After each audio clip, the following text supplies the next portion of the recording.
En el hinduismo, una de las religiones más antiguas del mundo, el ciclo yuga y el pralaya son las claves para entender la naturaleza del tiempo y el destino del universo. El tiempo no avanza en línea recta, sino en ciclos que se repiten: creación, preservación y destrucción. Cada ciclo cósmico está dividido en 4 eras: Satya Yuga, la edad dorada de pureza; Treta Yuga, donde la virtud empieza a decaer; Dvapara Yuga, marcada por el conflicto; y finalmente Kali Yuga, la era actual, dominada por la corrupción, la codicia y el caos moral. Cuando el mal alcanza su punto máximo, llega el pralaya, el fin del ciclo. Pero este apocalipsis no representa un final absoluto, sino una purificación cósmica que prepara al universo para renacer. Durante este evento, el dios Vishnu encarna su última forma, Kalki, un guerrero montado en un caballo blanco que destruye a las fuerzas del mal y restaura el equilibrio del cosmos. Tras la destrucción, la creación vuelve a comenzar, guiada por Brahma y Shiva, en una danza eterna entre nacimiento y disolución. En el hinduismo, el fin no es una condena, sino una renovación necesaria dentro del ciclo del samsara, el eterno renacer del universo. En el zoroastrismo, una de las religiones más antiguas de Persia, el fin del mundo se conoce como Frashokereti, que significa renovación o hacer perfecto. Este evento marca la victoria final del bien sobre el mal. Las fuerzas del bien, dirigidas por Ahura Mazda, derrotan al espíritu destructor Angra Mainyu y el universo entero se purifica. Durante esta época surge el Saoshyant, una figura mesiánica que resucita a los muertos y guía el juicio final. Los justos son recompensados, mientras que los malvados son purificados mediante fuego y metal fundido, un proceso simbólico de limpieza espiritual. Tras esta purificación, no habrá más muerte ni sufrimiento. La humanidad alcanzará la inmortalidad y vivirá en armonía con la divinidad. El Frashokereti no solo promete justicia, sino que también influyó en religiones posteriores, inspirando ideas como el juicio final, la resurrección de los muertos y la victoria eterna del bien. En la mitología azteca, el mundo actual pertenece al quinto sol, la última de 5 eras creadas y destruidas por los dioses. Cada sol representó una civilización que terminó en catástrofe, devorada por jaguares, arrasada por vientos, quemada por fuego o sumergida en inundaciones. El quinto sol, que aún brilla, está destinado a morir en una serie de terremotos.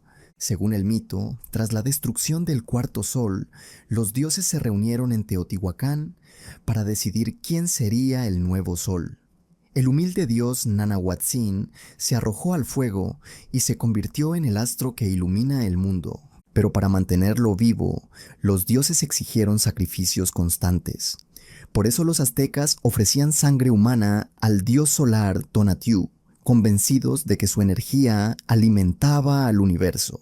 Sin esas ofrendas, el sol se apagaría y el cosmos se derrumbaría antes de tiempo. El apocalipsis del quinto sol resume la visión azteca de un universo frágil, sostenido solo por el sacrificio y el equilibrio con lo divino. En la tradición judía, el fin de los tiempos se conoce como la era mesiánica, una etapa de transformación espiritual y redención universal. Los profetas Isaías, Ezequiel y Daniel describen una época de crisis y corrupción moral previa al advenimiento del Mesías, descendiente del rey David. Su misión será restaurar la justicia, reunir al pueblo judío en su tierra y reconstruir el templo de Jerusalén. La llegada del Mesías traerá paz al mundo, la desaparición del sufrimiento y la unión de la humanidad bajo un solo Dios. Durante esa era tendrá lugar la resurrección de los muertos y el juicio final, donde los justos serán recompensados y los malvados apartados. El resultado será el Olam Jabá, el mundo venidero, una existencia eterna donde el bien triunfa y la presencia divina llena toda la creación. Esta visión no solo habla del fin, sino del cumplimiento de un plan divino donde la historia alcanza su propósito. El Apocalipsis cristiano, descrito en el libro de la Revelación o Apocalipsis de Juan, narra con simbolismo el fin del mundo y la victoria definitiva de Dios sobre el mal. El texto se desarrolla en una serie de visiones donde se abren 7 sellos, suenan 7 trompetas y caen plagas sobre la humanidad. De estas visiones surgen los 4 jinetes del Apocalipsis, símbolos de conquista, guerra, hambre y muerte. Más adelante aparecen 3 grandes enemigos: la bestia, que representa el poder político opresor; el falso profeta, símbolo de la manipulación religiosa; y el dragón, identificado como Satanás. Sin embargo, todos son derrotados por Cristo, representado como el Cordero que lidera a las fuerzas del bien en la batalla final de Armagedón. Después, Cristo reina durante 1000 años, y tras el juicio final, los justos heredan la vida eterna en una nueva creación. El libro culmina con la Nueva Jerusalén, una ciudad celestial donde no hay muerte ni dolor, símbolo del triunfo eterno de la luz sobre la oscuridad. En el Islam, el Qiyamah, o Día del Juicio, es el momento en que toda la creación será juzgada por Dios. El Corán lo describe como un evento inevitable, precedido por señales menores y mayores, que anuncian la descomposición moral del mundo.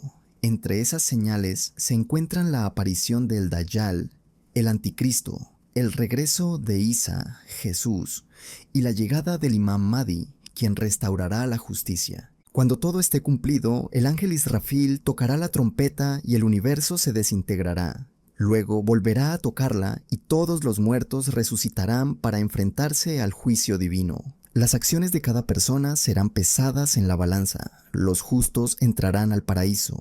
Los impíos serán llevados al infierno. El Qiyamah no es solo un fin, sino una renovación cósmica que marca el inicio de un orden eterno bajo la soberanía de Dios. En la mitología nórdica, el Ragnarok representa tanto el fin del mundo como su renacimiento.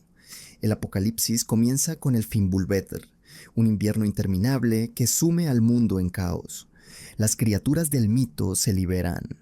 El lobo Fenrir, la serpiente Jormungandr y el propio Loki, que lidera a las fuerzas del caos contra los dioses.